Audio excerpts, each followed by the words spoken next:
Sebab kalau saya berdoa tetapi tidak ada jawaban, ya mungkin juga saya selama ini di masa yang lalu berdoa ke alamat yang salah. Begitu Mbak Josel. Jadi saya ingin melakukan perjalanan hidup saya yang sisa ini bersama Allah gitu aja. Jadi saya ingin membuktikan bahwa Allah itu memang sosok yang benar-benar ada, dan ketika kita berdoa memang Dia menjawab doa.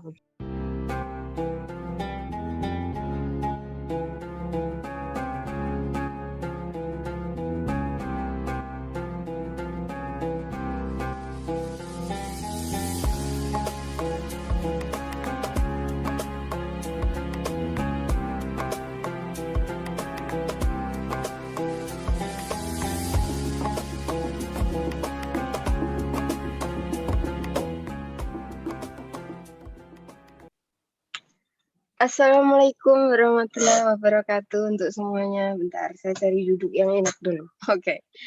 Gini, kita di sini ngobrol santai ya. Namanya ngobras bersama para mu'alaf. Di sini ada Bang Andi, ada Bang Bonar, ada Bang Riko, dan nanti Mbak Indri akan masuk nyusul, dan juga Bang Nasir. Oh ya, Bang Andi. Hadir. Iya, Bang Andi, kenapa sih bisa memilih untuk menjadi seorang mu'alaf? Maaf, ini saya yang tanya-tanya, boleh ya? Kita nanti Boleh. curhat-curhatan ya. Oke. Kenapa sih bisa berpikir langsung bersahadat gitu ketika kita lagi diskusi ya? Atau mungkin pemicu Bang Andi bisa menjadi seorang mu'alaf ini adalah sesuatu yang mungkin akan ditanyakan, apalagi ketika kita masuk dalam room diskusi debat lintas agama seperti ini ya. Itu kalau ditanya seperti itu, jawabannya Bang Andi akan seperti apa tuh Bang? Kenapa bisa memilih menjadi seorang mu'alaf? Kalau tanya kenapa milih jadi mu'alaf, suaranya jauh Bang. Oh ya, suaranya jauh. Ya, seperti ya. Udah dekat, jelas? Oh, udah. Oke. Ya, seperti yang saya tadi jelasin, kenapa saya milih mu'alaf ya, sebetulnya jujur awalnya saya nggak ada kepikiran sedikit pun, nggak ada kepikiran untuk apalagi udah sampai pindah gitu ya, kayaknya enggak. Tapi ya balik lagi, cabang keilmuan saya yang bikin saya kagum sama Al-Quran. Itu awal dari saya tesis, saya literasi, dan literasi itu ada ayatnya, terus saya cek ayatnya benar atau enggak. Itu saya mulai tertarik, kok bisa ya ini kitab itu jadi ngebahas ke ilmu pengetahuan. Dan saya coba cari, gali, akhirnya ternyata apa yang saya tanyain itu di bidang keilmuan saya di kimia itu ada semua di Al-Quran, dan tidak semua tersurat tapi tersirat, dan itulah yang saya suka. Akhirnya saya diajak berpikir di situ. Nah, dari situ mulai berkembang. Yang awal saya bertanya, saya kebetulan dari konsep dosa. Soalnya kan agama saya seperti itu, dosa nggak ada yang beda-bedain dan nerakanya sama. Dan akhirnya muncullah pikiran bodoh saya seperti itu. Kalau nerakanya sama, saya bikin dosa yang sekalian, itu loh, puas saya gitu. Oh, nerakanya sama. Dan surganya pun sama gitu kan. Saya masih cepet-cepet baik, surganya sama. Mbak Josel, itu suaranya Bang Andi terputus-putus, coba suaranya jelasin dulu. Dideketin mic. Oke. Nah, akhirnya ya saya udah mencari tahu ini kurang lebih 2 tahun, dan akhirnya ternyata banyak istilahnya kebenaran bukan kebenaran ya sebetulnya ya. Logika saya itu masuk gitu ke situ, ke Al-Quran itu, dan sampai saya bilang ini tuh bukan hanya kitab suci, Ini tuh bisa saya jadiin rujukan apapun, mau itu kitab suci, mau itu bidang keilmuan saya, ini saya bisa dapat semua di sini. Berbeda dengan kitab suci saya yang sebelumnya gitu. Dan ya mohon maaf buat kalau ada teman-teman masih menyaksikan ini ya, banyak yang tidak masuk logika saya, dan akhirnya saya mantap di situ gitu. Mas Dino, kira-kira dari saya. Iya, oke. Terus kalau dari Mbak Indri ini sangat menarik ini. Mbak Indri juga baru mualaf nih. Cerita dari Mbak Indri bagaimana? Kenapa bisa memilih menjadi seorang mualaf tuh? Kalau saya ini unik karena saya belajar Al-Quran membaca Al-Quran sudah sejak dari kecil saya. Tapi saya belum berpindah. Tapi ada waktu saya stuck tahun 2010. Nah, saya di situ memang saya sempat ambek dengan Tuhan, lalu saya sempat diizinkan untuk masuk SSY dulu, baru 2022 kemarin menjelang Lebaran kurang 7 hari saya mualaf. Ini memang perjalanannya sangat jauh, melalui diskusi, forum-forum diskusi lintas agama. Saya banyak mendapatkan sesuatu yang menurut saya itu bahwa sebenarnya Allah yang disebutkan di dalam Al-Quran itu memang dialah pencipta alam semesta ini. Jadi terlepas dari kitab Torah ataupun terlepas dari kitab-kitab sebelumnya, itu memang saya mencoba untuk mempercayai bahwa Tuhan yang bernama Allah itu, bernama pribadi Allah itu memang dia ada begitu. Karena saya sudah memeluk agama selama ini, saya juga berdoa dengan sungguh-sungguh. Sepertinya jawaban doa ya tidak diberikan begitu. Jadi saya akan mengajukan proposal untuk Tuhan yang selama ini disembah oleh Rasulullah Nabi Muhammad Shallallahu Alaihi Wasallam. Maka saya ingin mengikuti, saya ingin merasakan sendiri, saya ingin mengalami. Karena kalau saya orangnya, saya tidak bisa dipengaruhi oleh siapapun. Ya, istilahnya malaikat Jibril pun turun dari surga, dari arsy untuk mempengaruhi saya sulit kalau saya tidak membuka hati saya sendiri begitu. Jadi saya memang ingin mengalami bersama Allah, mengikuti tata cara yang disyaratkan supaya saya berdoa, sholat 5 waktu. Itu saya memang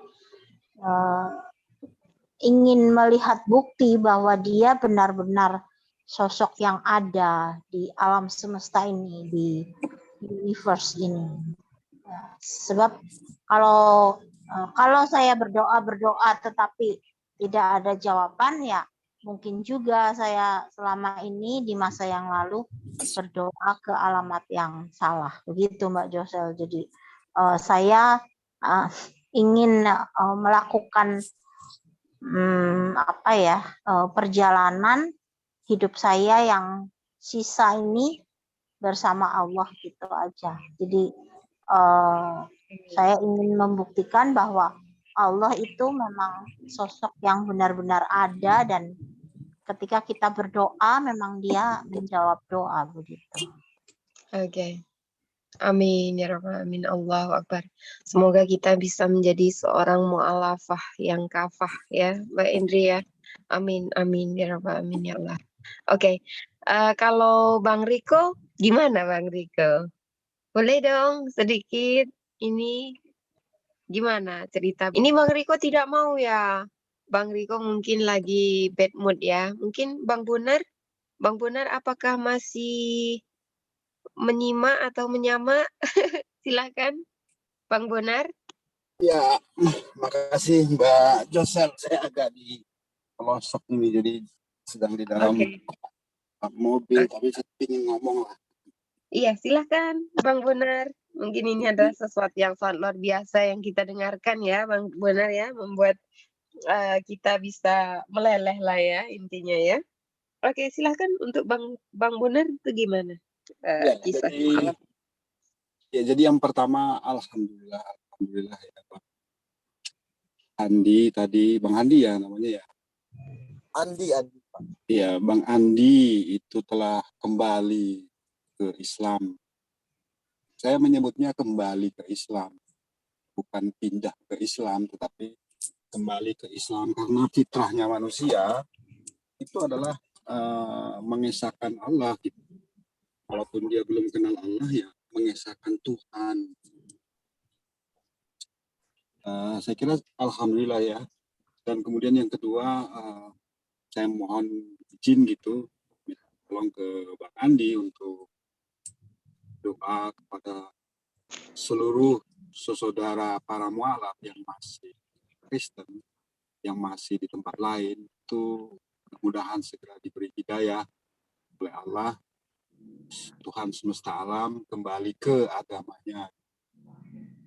Saya mohon izin nanti Bang Andi itu tengah sholatnya atau setelah sholatnya atau nanti ya terserah Bang Andi aja gitu untuk mendoakan supaya orang tua, kakak, adik dari para mualaf itu diberi hidayah. Dan kemudian yang ketiga saya mau menyebut bahwa para mualaf ini orang yang kalau menurut saya ya orangnya terbuka gitu ya, terbuka gitu. Saya bukan memuji para mualaf ya, tapi ini pengalaman pribadi.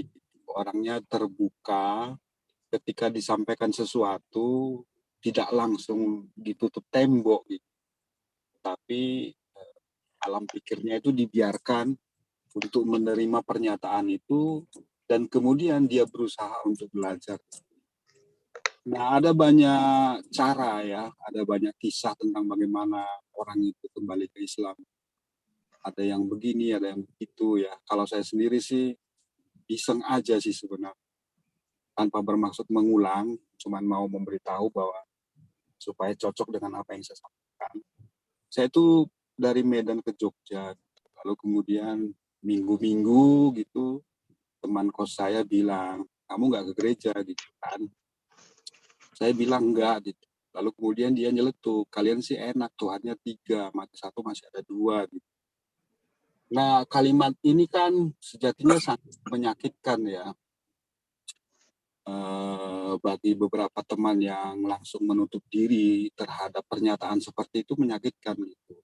Tapi kebetulan entah kenapa ya, kalimat itu bagi saya masuk enteng tanpa ada perlawanan gitu. Saya cuma berpikir, apa iya gitu.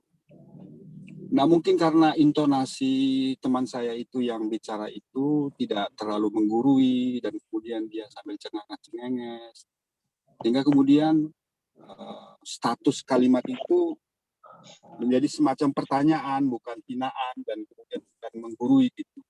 Sehingga saya bisa agak terbuka menerima pernyataan Tuhan kalian itu ada 3, mati 1 itu masih ada 2, kan enak tuh gitu. Kalau kami sih 1 ya habis gitu. Dia bilang gitu. Nah, kayak judul lagu. Iya, sambil saya membersihkan kamar gitu ya. Nah, mungkin teman lain mungkin ada cerita yang lebih lucu gitu ya, ada yang lebih lucu. Tapi itulah yang saya alami. Lalu kemudian sambil saya meneruskan membersihkan kamar, kalimat itu saya terima, dan saya meringis saja gitu, meringis. Cuman waktu itu tidak ada rasa sakit hati. 1-2 hari kemudian baru saya merasa sakit hati gitu. Jadi pada saat kalimat itu diucapkan, itu enteng masuknya, lalu kemudian saya cuman meringis, dan kemudian 1-2 hari itu agak menyakitkan gitu. Saya kepikiran gitu. Nah, apa iya Tuhan kami 3 gitu ya? Nah, lalu saya belajar tentang Trinitas gitu. Trinitas itu apa sih? Gitu. Lalu kemudian ya pelan-pelan membaca gitu. Mula-mula belajar dari Bible, dalilnya mana sih gitu, nggak ada, tapi ada 3 oknum gitu. Lalu kemudian saya cari di tempat lain juga nggak ada. Saya mau bertanya ke teman tuh kan rasanya kan memalukan ya, karena itu konsep paling dasar kok justru ditanyakan anak jahat. Saya malu malah. Sehingga kemudian saya memilih untuk belajar sendiri. Dan bagi beberapa teman, kamu sih belajar sendiri sehingga sesat gitu. Saya dulu kan pernah bertemu dengan teman-teman yang retret itu ya, lalu kemudian dibilangin kamu belajar sendiri tanpa guru, makanya kamu tersesat gitu. Ya saya terima itu gitu.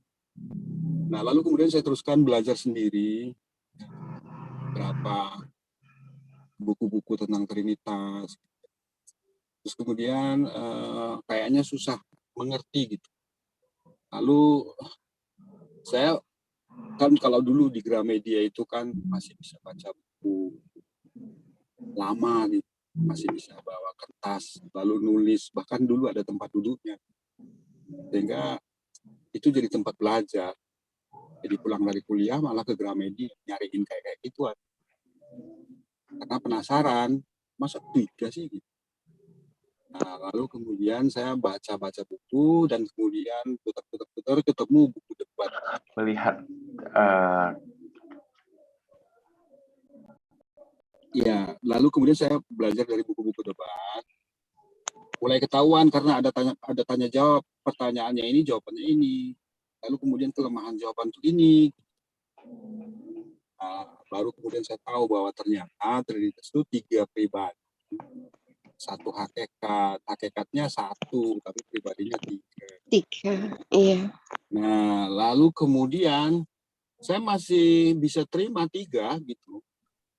Saya masih bisa terima. Memangnya kalau 3 kenapa? Apa salahnya gitu? Kan lebih banyak, lebih baik. Saya masih berpikiran seperti itu, sehingga kemudian pada saat ketemu lagi dengan teman-teman yang dulu ngece habis makan itu kami biasanya ngobrol apa aja lah, anak kuliah sih ya. Kemudian kita debat kecil. Sampai pada satu titik saya itu nyerah. Ya kalau memangnya 3 kenapa gitu? Kalau 3 kenapa? Gitu. Karena apa? Karena saya tahu bahwa 3 itu ada 1 yang disalibkan sebagai penebus kesalahan saya. Gitu. Itu kan indah banget gitu ya. Itu indah banget menurut saya, itu indah banget. Gitu. Bahwa saya berbuat apapun itu pasti masuk surga gitu. Karena apa? Karena ada Tuhan yang dikaruniakan oleh Tuhan untuk disalibkan demi menebus saya gitu. Itu kan luar biasa. Dan saya sempat kepikiran gitu loh, kenapa saya itu mengkhianati orang ya, mengkhianati orang yang merelakan nyawanya untuk saya gitu. Itu kan gimana itu? Menurut ukuran manusia ya itu kan pengkhianat sebesar-besarnya pengkhianat. Ada orang yang merelakan jiwa raganya disalib, lalu kemudian aku meninggalkan dia. Itu kan pengkhianat beneran gitu. Sehingga kemudian pada saat itu aku yakin 3, tapi saya selamat, saya masuk surga. Memangnya apa urusannya kamu kan gitu? Ya. Nah lalu kemudian saya berpikir, ya kenapa harus penyalipan gitu ya? Kenapa harus ada penyalipan gitu? Iya. Gitu. Kalau aku misalnya berdosa, masa Tuhan sih yang disalib? Lama-lama kan ke arah sana ya. Dan kemudian saya mempelajari, itu ternyata soteriologi salib gitu. Itu ternyata soteriologi salib. Jadi lama-lama saya sadar bahwa kalau saya mengimani penyalipan sebagai jalan keselamatan, maka status Yesus itu harus tinggi. Gitu. Nah kalau status Yesus harus tinggi, setinggi apa? Kalau dia hanya manusia mulia, apakah darah manusia bisa menebus dosa manusia? Pastinya kan enggak. Lalu apakah dia itu malaikat? Gitu? Kalau malaikat, apakah darah malaikat itu bisa menebus dosa manusia? Lalu kemudian sampai mentok, oh ternyata dia itu oknum kedua dari Trinitas. Sehingga apa? Tuhan yang mampu mengampuni kita, Tuhan yang mampu menebus kita. Sehingga Yesus itu menjadi Tuhan. Itu pengertianku ya, menjadi Tuhan yang kemudian menyerahkan darahnya gitu untuk menebus dosa manusia. Nah kan cuman kan masalahnya kan begini, Yesus tuh pernah menyebut hukum terutama, ya, pernah menyebut hukum terutama. Di dalamnya ada 3. Dengarlah hai Israel, Tuhan Allah kita Tuhan itu esa. Lalu kasihilah Tuhan Allah, lalu kasihilah sesamamu. Ini kan sejatinya soteriologi juga, jalan keselamatan juga gitu loh. Iya. Kan gitu. Jadi ada 2 soteriologi kan, soteriologi itu maksudnya jalan keselamatan ya bagi teman-teman. Iya. Lalu kenal dengan istilah-istilah. Jadi ada soteriologi salib yang kemudian membuat Yesus itu harus tinggi karena Tuhanlah yang mampu menebus dosa manusia. Darah Tuhan itulah yang bisa menebus dosa-dosa dunia. Tetapi ada soteriologi hukum terutama gitu. Dan kemudian saya yakin, saya nggak percaya salib. Saya tinggalkan salib. Tak logis. Saya pindah ke hukum terutama. Dengarlah Israel, Tuhan Allah kita, Tuhan itu esa. Kasihilah Tuhan Allahmu. Cobalah semampumu mengikuti aturan. Bertakwalah pada aturan sebagai bentuk kasih kita kepada Tuhan. Lalu kemudian kasihlah sesamamu sebagai syarat, sebagai kewajiban untuk mendapatkan kasih karunia. Jadi kasih karunia itu bukan berarti Tuhan membunuh Tuhan, bukan gitu. Bukan gitu kan. Nah ini kan kalau menurut beberapa teman tuh kok kamu sampai kepikiran kayak gitu. Lalu kemudian ya saya ceritakan ya namanya orang yang belajar itu ya lama kan. Terus kemudian sampai pada suatu ketika saya nyerah gitu. Saya nyerah lalu kemudian pagi-pagi saya masuk langsung ke rumah teman saya. Dia kaget, kamu mau ngapain? Saya bilang saya mau ikut sholat. Nah, lalu kemudian nggak bisa sembarang kayak gitu loh. Lalu kemudian dia bilang harus syahadat dulu, harus mandi dulu. Jadi dia waktu itu bilang kamu mandi dulu, mandi basah semua. Lalu kemudian diajak saya bersyahadat, lalu kemudian ikuti gerakan saya. Lalu kemudian sholat. Dan pada saat itu ya betapa jidat kepala itu sampai kepada lantai itu yang terendah. Itu rasanya gimana gitu loh. Bahwa ternyata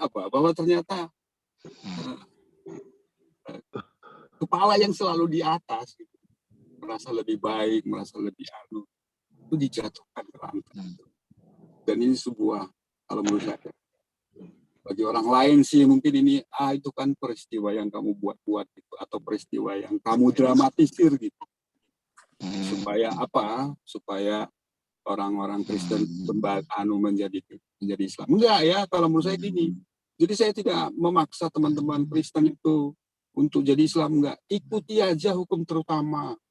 Ya, enggak perlu jadi Islam gitu. Ikuti ajalah hukum terutama, ya, jangan sirik ya. Jangan sirik, karena sirik itu kunci sorga. Lalu kemudian berusahalah berbuat baik sebagai syarat untuk mendapatkan kasih karunia. Dan kemudian dari sini saya semakin mapan gitu bahwa memang Islam itu yang benar gitu.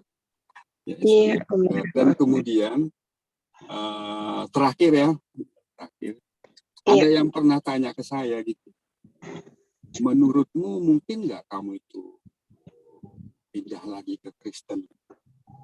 Saya bilang enggak gitu, mantap gitu. Kenapa gitu? Nggak mungkin penyaliban itu benar gitu, nggak mungkin gitu, nggak mungkin penyaliban itu benar. Kalau saya berdosa, saya harus dihukum dunia dan akhirat gitu. Tapi kalau kemudian saya mengikuti hukum terutama, maka kemudian saya berusaha untuk apa? Berusaha untuk selalu istighfar, menjauhi dosa. Ya, jangan sampai berdosa gitu. Kita ini manusia tempat berdosa ya. Walaupun nggak bisa sempurna, ya sekuat kita gitu. Lalu kemudian sisanya serahkan pada Allah gitu. Adapun kemudian nanti Allah itu menghadiahi kita neraka, itu haknya Allah gitu. Ya, tetapi paling tidak kita jangan syirik gitu. La ilaha illallah. Lalu kemudian kita berlomba-lomba berbuat baik gitu. Berlomba-lomba berbuat baik sebagai jalan untuk mendapatkan kasih karunia dari Allah. Saya kira gitu Mbak Yosel dan teman-teman yang Iya. lain. Mungkin terlalu panjang ya. Don't Karena- worry, sangat luar biasa ini Bang. Iya, Sangat luar makasih. biasa dengan kisahnya Abang ya. Dan kemudian di situ kita bisa mengambil satu titik poin bahwa kita itu we have the choice gitu loh. Kita punya pilihan untuk apa ya, di dalam kehidupan kita itu punya pilihan yang dimana notabene tidak berhak orang itu menghakimi kita seandainya kita ini ya Bang ya. Ini yang banyak saya saksikan tuh ya. Kebanyakan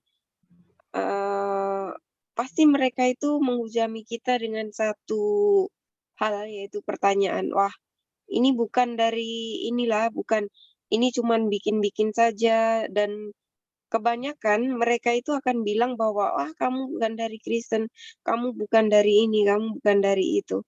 Kenapa? Kadang-kadang itu yang menjadikan sesuatu bahan yang dimana seolah-olah kita itu bohong dengan kemualafan kita. Kadang itu menjadi sesuatu yang sangat lucu sekali gitu loh. Bang Riko bagaimana Bang Riko? Bang Riko masih monitor? Mbak Endri ada tuh ya, Sel. Oh ya, Mbak Indri gimana Mbak Indri? Masih monitor? Ya, Gimana? Masih monitor ya? ya. Gimana? Itu kadang-kadang itu membuat kita mungkin dari Mbak Indri dulu dari Tritunggal. Kemudian dari Tritunggal karena memang ayahanda juga sekarang masih Bapak Pendeta Tritunggal ya, Mbak Indri ya. Iya, masih. Nah, Mbak Indri ini yang terbiasa ketika Mbak Indri pindah ke SSY ya. SSY ya. Itu Iya. dari saksi-saksi Yehova itu banyak orang mengatakan begini, ini ketika berdiskusi itu akan jadi suatu beban gitu loh. Buat mungkin kita itu pasti akan banyak pertanyaan di situ ya Mbak Indri. Itu banyak orang membidatkan bahwa SSY ini bidat, SSY itu gini gitu. Apalagi banyak orang karena di situ ya selain itu kita sering ketika berdiskusi pun itu dari Wanes atau Tritunggal itu mereka saling membidatkan gitu ajaran masing-masing. Mungkin di sini juga ada Bang Antonius. Mungkin nanti bisa Bang Antonius untuk mengomentari kita lah ya para mualaf ini ya. Pendapatnya bagaimana gitu. Karena we have the choice in we life. So we find the truth lines for the way ya. Jadi gini, untuk Mbak Indri itu jadi beban nggak sih gitu? Ya. Jadi begini, waktu di masa yang lalu, saya ini seorang SSY. Ya, jadi singkat cerita, waktu saya SSY itu, saya memang masuk ke channel Kristen. Saya juga masuk ke channel Islam. Lalu saya melihat fakta di lapangan. Ketika saya masuk di Zoom Islam, mereka welcome dengan saya. Padahal saya itu debatnya keras. Saya bilang dulu waktu saya SSY, saya bilang, kalau tidak ada kata Allah di dalam PL ataupun PB, itu mustahil saya mau bersahadat. Dulu saya mengatakan seperti itu.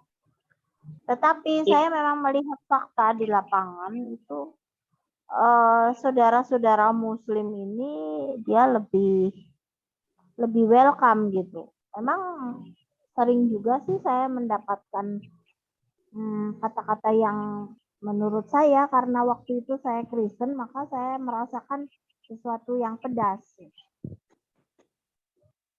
Tapi ketika merasakan sesuatu yang pedas seperti begini contoh, mereka sedang Suaranya hilang, mendem. mereka sedang mendebat. Jadi saudara Muslim sedang mendebat Kristen yang lain, tetapi kan saya menyimak. Katanya begini, memangnya kamu pikir Tuhan itu yang Maha Kuasa itu dia mau menistakan dirinya, terus dia mau mati begitu. Nah, itu kan sesuatu hal yang tidak mungkin. Memang untuk kemahakuasaannya dia memang tidak ada yang mustahil. Islam juga mempercayai, tetapi ada kemustahilan yang dilakukan oleh Allah bahwa dia akan menurunkan derajatnya sendiri begitu. Karena Allah ini pada hakikatnya kan dia maha sempurna, dia maha tinggi, pengetahuannya saja tak terselami. Itu kalau kita melihat di Yesaya atau di Yeremia, yaitu pengetahuan tentang Tuhan itu tidak terselami oleh pikiran akal manusia. Nah, sekarang kenapa Tuhan yang sedemikian tidak terselami, dia pun juga tidak pernah kelihatan, tetapi bukti-bukti kekuasaannya ini dari ciptaannya yang kita lihat semuanya gitu. Nah, jadi dari situ itu ketidakmungkinan itu akhirnya menyadarkan saya bahwa yang saudara Muslim ini katakan ini benar. Nah, sebaliknya ketika saya melihat saudara-saudara saya yang notabene beragama Kristen ya, itu satu kesalahan besar. Ini mungkin di channel ini Kristen siapapun yang dengar dari Sabang sampai Merauke, bahkan di luar negeri ya. So, listen to me. Don't say to Jehovah Witnesses that is bidah. Yeah, that is very painful in our heart. Ya, jadi sangat menyakiti hati kami, saudara-saudara Kristen, ketika Anda membidatkan SSC. Ya. Dan sebaliknya, ya saya mau kasih tunjuk hari ini satu ayat saya mau share. Saya mau share supaya didengar oleh saudara-saudara Kristen ya. Ini tentang satu ayat. Ini yang menguatkan saksi-saksi Yehova di di kalangan Kristen ya. Ini saya tampilkan ayatnya dari Yesaya 43 ayat 10. Ya. Kalau saksi-saksi Yehova dikatakan bidat ya. Ini dengar ya. Kalianlah saksi-saksiku, kata Yehuwa, hambaku yang kupilih ya.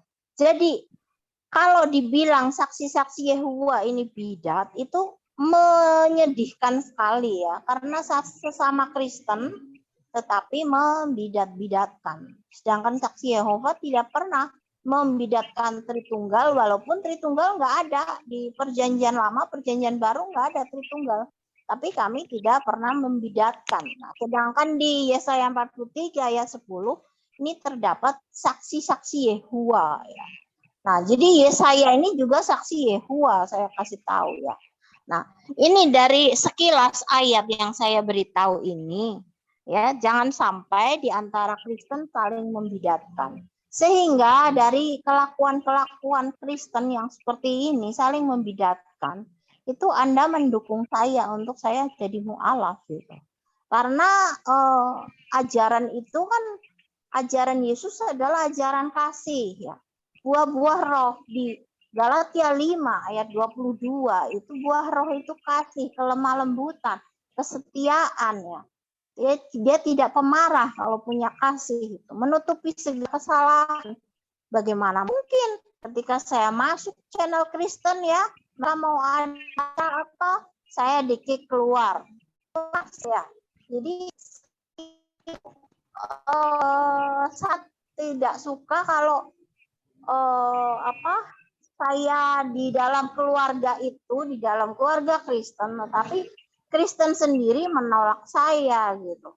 Jadi kalau Kristen menolak saya, bahkan ada seorang Kristen, orangnya sudah minta maaf kepada saya. Dia katakan gini ya, Indri, kamu iblis, kamu binatang, kamu Lucifer, kamu. Dia sudah mengatakan saya begitu, dan dia bilang, kamu lebih baik Islam daripada kamu SSY, tapi kamu mengaku Kristen. Oke, saya aminkan kamu.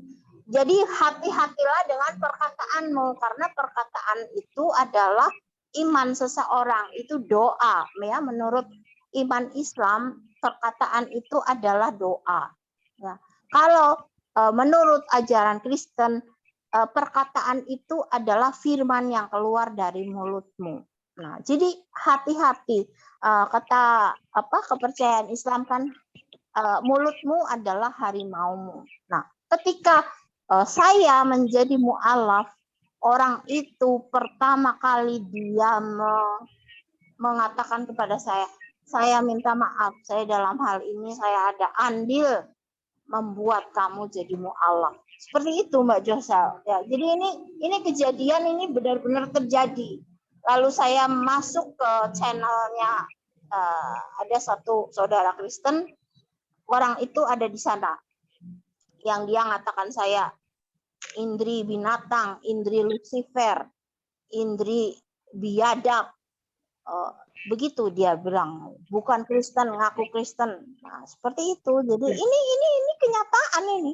Belum lama terjadi ya, ketika sebelum mu'alaf. Ya. Oke. Seperti itu Mbak Joseph. Biasanya seperti itu juga, saya juga mengalami hal yang sama dengan Mbak Indri ini waktu saya di maaf saya sebut ya, waktu itu saya di WAFM. Itu di situ ada banyak sekali Mbak Indri. Mereka juga bilang seperti itu. Di situ ada Sofiatul, Ibu Utiwati Mena. Waduh, parah sekali. Pokoknya banyak Mbak Indri itu semuanya, cuman saya yang dibuka mikrofonnya, yang lain tuh di mute dan orang Muslim masuk tuh nggak dikasih masuk. Itu pernah itu sekitar 3 atau 4 bulan yang lalu ya. Saya baru-baru masuk Zoom ya. Saya kurang paham juga tentang apa namanya apologet gitu ya. Karena memang belum memahami namanya diskusi-diskusi seperti ini ya, nggak ngerti juga ya. Nah, itu parah sekali framingnya, itu lebih menyerang ke pribadi Mbak Indri. Mengatai parah-parah. Iya. Kalau Iya. waktu itu memang saya juga belum ini ya, belum paham, saya diajak, oh iya saya mau masuklah, diajak gitu. Kebetulan saya punya teman dari Kristen ya. Jadi gini, kalau orang berpikir bahwa kita itu mungkin saya baru lah, jadi belum paham ya apa dunia apologet seperti ini ya. Nah, waktu itu saya masuk, astagfirullah Mbak Indri, itu di situ parah sekali sama Sofiatul itu, waduh, framingnya sangat luar biasa parahnya ya. Kemudian, Ya sama, karena Mbak Josel membuka WAFM, maka saya juga membuka memang di channel itu, saya di-kick. oh dari WAFM ya. Ya. Kita kalau bicara sedikit saja, itu apa ya, sedikit saja kita menyinggung mereka, atau gimana gitu ya, apa ya, itu parah sekali gitu loh, Mbak Indri. Itu Sangat sensi kalau gitu ya. Itu luar biasa framingnya ke Al-Quran, Bang Andi. Terus terang itu waktu itu saya memang di situ ya. Waktu itu saya memang di situ, astagfirullahaladzim ya Allah. Itu baru pertama kali saya mendengar ini manusia bicaranya kayak gitu, astagfirullah Ini gitu. perlu saya tambahkan dikit, maaf ya, ikut 1 menit. Bahwa Boleh ya? mereka itu, kalau mereka diskusi intern membahas Bible, yang nonton nggak ada. Untuk supaya laku jualannya, mereka memframing, membahas Al-Quran tidak ngerti, membahas hadis dibelok-belokkan, dan seterusnya. Supaya apa? Supaya saudara-saudara kita Muslim terpancing untuk masuk, untuk mengkanter. Ini perangkap. Nah, setelah masuk, viewernya nambah, penghasilannya nambah. Untuk itu saya pesankan kepada netizen, jangan nonton channel-channel yang demikian. Ini tidak bermanfaat. Biarkan kami yang menghandle itu. Dan satu lagi bahwa semakin Anda hina Al-Quran, semakin Anda menghujat tentang ajaran Islam tidak pernah berkurang sedikit pun. Justru hinaan itu berbalik kepada Anda. Itu dari saya, makasih. Oke. Oke, thank you Bang Handi. Gini ya, untuk itu memang kadang-kadang gini Bang Handi, banyak saudara muslim yang belum paham ya. Terkadang kita dapat link kita masuk gitu, karena memang waktu itu, waktu awal-awal saya masuk ke Zoom ya, masuk di Zoom gitu. Karena saya masuk Zoom itu belum begitu lama banget ya, masih sekitar beberapa bulan. Nah, awalnya juga saya tidak mengerti tentang dunia diskusi atau apapun itu, tidak paham juga ya. Wah, itu habis-habisan itu saya dicacar. Mereka bilang gini, saya promosi kayak kayak apa gitu loh. Jadi pokoknya framingnya sangat luar biasa, yang apalagi itu Sofiatul itu, ini saya sebut namanya nggak masalah, I don't care. Karena memang saya berpikir ini manusia atau bukan manusia ya. Otaknya itu terlalu lincah sekali ketika berbicara, memframing Al-Quran orang yang dia sendiri tidak paham.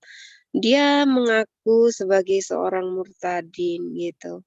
Tapi ketika kita menjadi seorang mu'alaf, termasuk saya sangat menjaga untuk supaya tidak bentrok ini agama ya.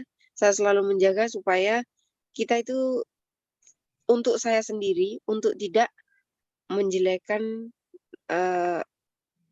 agama saya sebelumnya, gitu.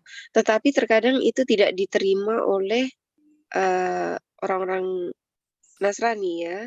Jadi itu adalah sesuatu yang sangat-sangat ini ya Mbak Indri, ketika kita masuk sana itu sangat luar biasa framingnya. Jadi kita mau keluar, orang mikirnya pasti kita kabur, saya tetap bertahan di situ until saya tetap bertahan. Mereka ngomong apa saya bertahan. Saya cuma bilang, terlalu lancang sekali mereka seperti itu. Yang mereka itu tahu bahwa itu bukan ranah mereka gitu. Nah, untuk Mbak Indri mungkin mengalami hal yang sama, gimana? Ya, sebenarnya sih waktu itu memang saya kan SSY, memang saya misinya ini kan memberitakan tauhid ya. Jadi SSY ini kan percaya Tuhan yang Esa, benar-benar Esa yang dipercayai oleh Judaism. Nah, jadi memang di dalam SSY ini memang diterangkan bahwa Roh Kudus itu memang bukan bagian dari Tuhan. Nah, sedangkan Yesus sendiri juga bukan bagian dari Tuhan, tetapi dia bagian dari misi. Jadi kalau bagian dari misi, dia adalah utusan, dia bukan Tuhan. Kemudian ruah juga, bahasa Ibrani juga dikupas secara mendalam di dalam SSY, sehingga kita SSY tahu persis ya. Jadi kalau Tritunggal yang tidak tahu bahasa Ibrani, silahkan datang di ZCC ini, saya membuka diri untuk kita berdiskusi tentang ruah ya. Kalau ruah yang ada di dalam perjanjian lama dan perjanjian baru itu sama sekali tidak menunjukkan satu pribadi. Karena ruah itu ada terjemahannya jelas dia bukan pribadi ya. Nanti kalau ada yang mau Mbak Henry, maaf berdiskusi Mbak Henry, dengan saya potong. Mbak Henry, Iya, iya. mohon kiranya nggak usah membicarakan hal yang lama, pengalaman-pengalaman saja aja yang bersifat apa ya, kulitnya begitu.